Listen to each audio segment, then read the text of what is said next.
Class 9 का NCERT से एक क्वेश्चन है। ठीक है, क्वेश्चन ये है कि वॉल्यूम दिया गया है इसमें। ठीक है, और इसमें हमें क्या करना है, एल बी एच यानी बताना है। वॉल्यूम आयतन दिया गया है तो हमें लंबाई, चौड़ाई और क्या बताना है, ऊंचाई बतानी है।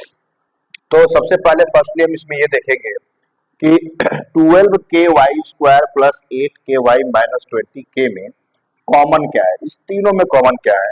तो हम देखेंगे कि इन तीनों में 12 है, 8 है और 20 है। तो इसमें कॉमन क्या मिलेगा, पहले नंबर में देखा जाए तो नंबर में कॉमन मिलेगा 4 कॉमन मिल सकता है। मिलेगा कि नहीं, देखो 4 3 जा 12 और 4 2 जा 8 और 4 5 जा 20 मिल जाएगा। ठीक है, तो ये हमने कॉमन ले लिया। हाँ ठीक है ना, वॉल्यूम यानी V इज इक्वल टू क्या ले लिया हमने, 4 कॉमन ले लिया सब में। ठीक है, और K भी देखिए सब में है तो हमने K को भी कॉमन ले लिया, यानी 4K जो है इसमें कॉमन हो गया।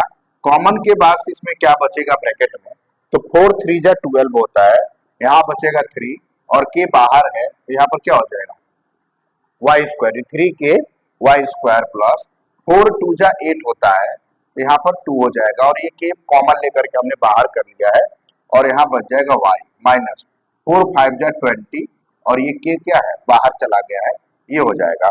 अभी यहाँ पर जो V इज इक्वल टू बच रहा है 4K यहाँ पर जो बचा है इसका हम क्या करेंगे, फैक्टराइजेशन करेंगे, मतलब कि गुणनखंड करेंगे।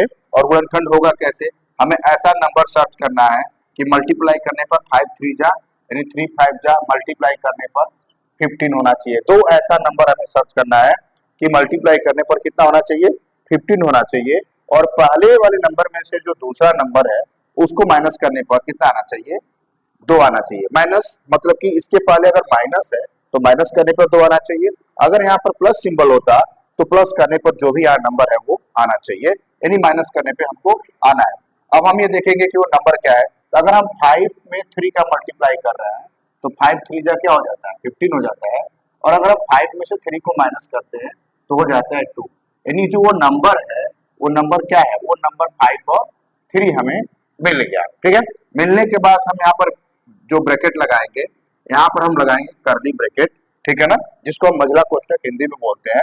और यहाँ लिखेंगे 3y² प्लस, अब जो नंबर हमने सर्च किया है 5 और 3, इसको यहाँ लिखेंगे 5 माइनस 3।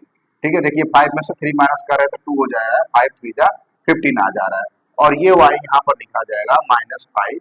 ठीक है, फिर ये कर्ली ब्रैकेट को क्या कर लेंगे, क्लोज कर लेते हैं। ठीक है, फिर भी वैल्यूम इक्वल टू क्या हो जाएगा 4K और यहाँ पर ये होगा 3y² प्लस y का मल्टीप्लाई करते हैं 5 में, ये हो जाता है 5y। इसका मल्टीप्लाई -3y में क्या करते हैं, मल्टीप्लाई करते हैं, ये हो जाता है -3y और ये -5। ठीक है, यहाँ पर ये हो गया। तो वॉल्यूम इक्वल टू क्या हो जाएगा 4K। ठीक है, और यहाँ पर हम देख पा रहे हैं कि इन दोनों का दो का पेयर बनाया जाएगा। तो पेयर बनाने के बाद से यहाँ पर 3y² है, 5y है, तो दोनों में हम देख रहे हैं कि y जो है कॉमन दिख रहा है, यानी अगर वहां पर y कॉमन लेंगे तो यहाँ पर क्या बचेगा, 3y बच जाएगा। ठीक है, और y चूंकि हमने कॉमन लिया है तो यहाँ पर y बाहर चला गया, यहाँ पर क्या बचता है, 5 बचता है। और यहाँ पर कॉमन कुछ भी नहीं है, मतलब कि -1 कॉमन है, क्योंकि दोनों जगह माइनस है तो -1 कॉमन यहाँ पर हो जाएगा, ये हो जाएगा 3y और ये प्लस क्या हो जाएगा 5 हो जाएगा। और कर्ली ब्रैकेट में हम क्या कर लेंगे, क्लोज कर लेंगे, यानी volume V is equal to क्या हो जाएगा 4K। ठीक है, और ये चीज दोनों जगह है तो 3y प्लस 5 को भी हम कॉमन ले लेंगे और इसको जब हम कॉमन ले लेते हैं तो बचता है y -1।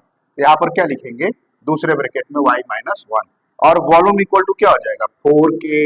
ठीक है ना, यानी हम वॉल्यूम इक्वल टू जानते हैं किसी भी चीज का, कोई घनाभ है, घनाभ का वॉल्यूम अगर पता करें आयतन, तो आयतन बराबर क्या होता है, length into breadth into height. तो वॉल्यूम की जगह क्या लिखेंगे, लेंथ ब्रेथ हाइट, यानी लंबाई चौड़ाई ऊंचाई, ये बराबर हो जाएगा 4K। ठीक है, और यहाँ पर क्या हो जाएगा 3y प्लस 5 और यहाँ पर y माइनस क्या हो जाएगा 1 हो जाएगा, y -1 हो जाएगा। अब देखिए हम कंपेयर ऑफ बोथ साइड करेंगे, क्या लिखेंगे, कंपेयरिंग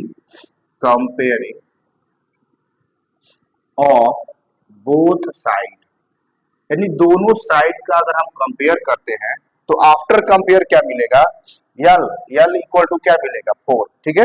यानी length L is equal to क्या मिलेगा हमें 4k मिलेगा, ठीक है।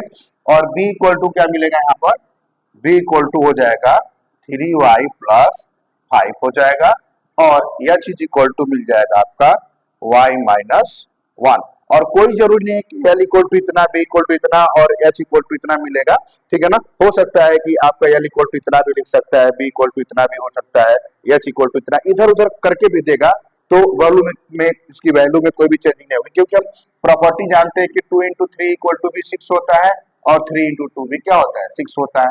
तो इसके अकॉर्डिंग हम मल्टीप्लाई का जो प्रॉपर्टी होता है पिछले क्लास में पढ़ चुके हैं, उसके अकॉर्डिंग एल बी एच जो है निकल जाएगा, ठीक है। नोट करिए।